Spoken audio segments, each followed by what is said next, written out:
Hey everyone, welcome back to the Start Speaking podcast. I'm Natalie. And I'm Matt. We're excited you're here with us for another episode. Today we're talking about something really personal, your plans and dreams. Yes, things like I want to travel, I'm going to learn something new, or one day I'll live abroad. Speaking about your future in English helps you believe in it and share your story with others. We'll help you use the right phrases, simple future structures, and emotional vocabulary. And later, Joseph will give us a grammar tip to explain when to use will and when to use going to. So, if you want to speak about your goals and dreams with confidence, stay with us. Let's begin. What do you want to do in the future? So, Matt, let me ask you, what's one thing you're planning to do this year? Well, I'm going to start a photography course. I've always liked taking pictures, but now I want to learn more seriously. That sounds amazing. Are you doing it online or in person?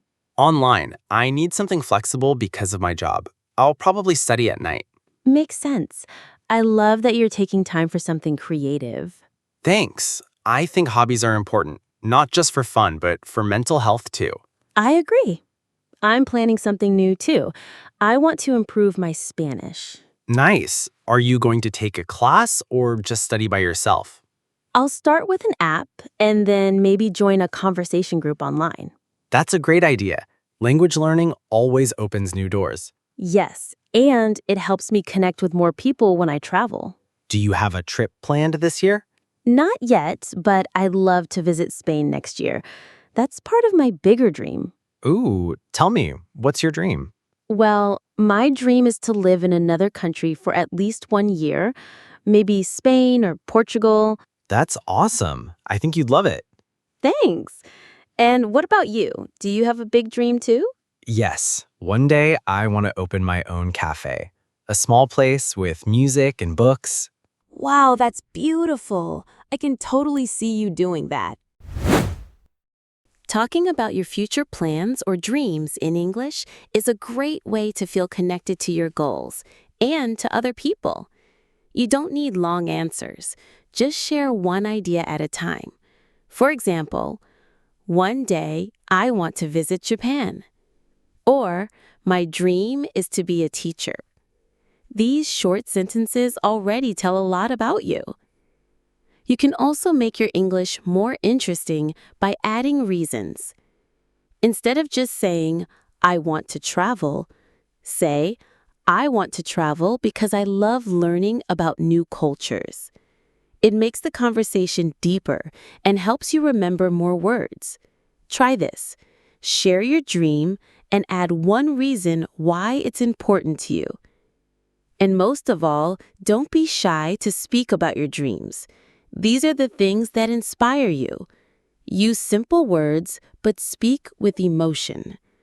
Say things like, I'm really excited about this, or it's something I've always wanted to do. Your English becomes stronger when it comes from something real inside you. Keep practicing and keep dreaming in English. All right, now it's time for a quick grammar break. Yes, Joseph is here to help us understand how to talk about the future correctly. Let's go. Hi everyone, I'm Joseph, and today I want to explain a very common question. When do we use will and when do we use going to? Both are used to talk about the future, but they have different meanings. We use going to when we already have a plan or decision. For example, I'm going to visit Spain next year, or she's going to start a course. You already decided, and maybe you even started preparing. Now, we use will when we decide something in the moment, or when we want to offer or promise something. For example, it's hot, I'll open the window. Or, don't worry, I'll help you. There was no plan before, you're deciding now. Sometimes they can both work, but the feeling is different. I'm going to call her sounds like you already planned it. I'll call her sounds like you just decided. It's a small detail, but it helps your English sound more natural. So next time you talk about your goals or dreams, think, do you already have a plan? Then use going to. If it's just an idea or something you decide now, use will. Keep practicing, and soon it will feel automatic. Thank you, Joseph. That was really clear. Yeah, now it's easier to choose the right one when we talk about the future. See you next time. See ya. Keep going. You're doing great. You know, talking about dreams can feel a little scary sometimes. Yeah, I totally understand. When you say your dream out loud, it feels more real, and that can be a little scary. Exactly. And then you start thinking, what if I fail? Or what if I'm not ready? But I think everyone feels that. Fear is part of the journey. The important thing is to keep going. Yes, and even small steps are good. Like, I'm not opening a cafe tomorrow, but reading, learning, and saving money, that's part of it. Totally.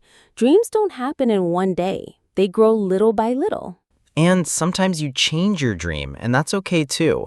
I used to dream of being a musician. Now I just enjoy music as a hobby. That's beautiful. Dreams don't always stay the same, but they help us move forward.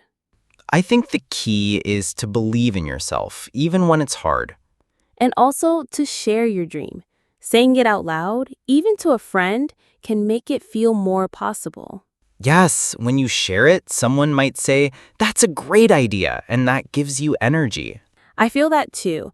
When I told people I want to live in another country, some said, wow, that's brave. And that made me want it even more. Sometimes we need that support to keep dreaming. And even when it's hard, it's better to dream than to stop trying. For sure. Dreams give us direction. They help us grow, learn, and improve ourselves. And learning English is part of that. If your dream includes travel, work, or connection, English opens the door. Exactly. Every word you learn is a step towards your future. So keep dreaming and keep speaking. That's how it starts. When I think about dreams and future plans, I like to picture them in my mind. And that's something you can do in English too. Try this. Imagine your dream.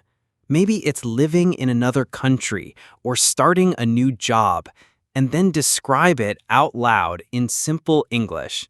You can say things like, I see myself working in a school, or I imagine living by the beach. It helps your brain connect language with emotion. Another great way to practice is to make it a habit. Every week, talk about one small thing you want to do. It can be something simple, like, this week I'm going to cook something new, or I want to try a new class.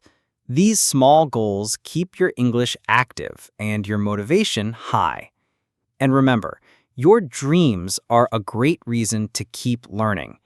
If you want to move abroad, get a new job, or just feel more free, English can help you. So use your dreams as fuel. Speak about them, write them down, share them with someone. Because the more you talk about your dream in English, the closer it becomes to reality. Before we finish today's episode, we have one more tip that can really help you speak better English. It's called the Feynman technique, and it's a great way to learn faster and remember more. Here's how it works. Choose something you understand and try to explain it in English like you're talking to a child. Use easy words, short sentences, and no complicated ideas. Just keep it simple. For example, if your dream is, I want to be a graphic designer, you can say, I want to make pictures and words look good on a screen. Or, if you want to live in another country, you can say, I want to move to a new place and speak English every day. This technique helps you really understand what you're saying, and it trains your brain to think in English. And guess what? It also helps you build confidence. When you can explain something clearly, you feel proud and more sure of your English. So today, take one idea from your life. a dream, a plan, or something you love, and explain it simply in English. Say it out loud, write it down, or tell it to someone. It's a small action, but it makes a big difference. All right, that's the end of today's episode. Let's look back at what we learned. We talked about dreams and plans, how to express them in English using phrases like I'm going to and I want to. We shared some of our own dreams, like learning languages, starting something new, or even living abroad. Joseph helped us understand the difference between will and going to, a big step in speaking clearly about the future. And we gave you a powerful learning tip. Use the Feynman technique. Explain something simply in English like you're teaching a child. Remember, your dreams matter, and the more you talk about them, the stronger they become. So don't be afraid to speak. Say what you want, say what you believe. That's how fluency starts. Thank you for being here today. We're proud of every step you take. And in our next episode, we'll talk about shopping, how to ask for prices, sizes, and colors, and how to feel confident speaking English in real shopping situations. So stay with us and keep speaking. See you next time on the Start Speaking podcast.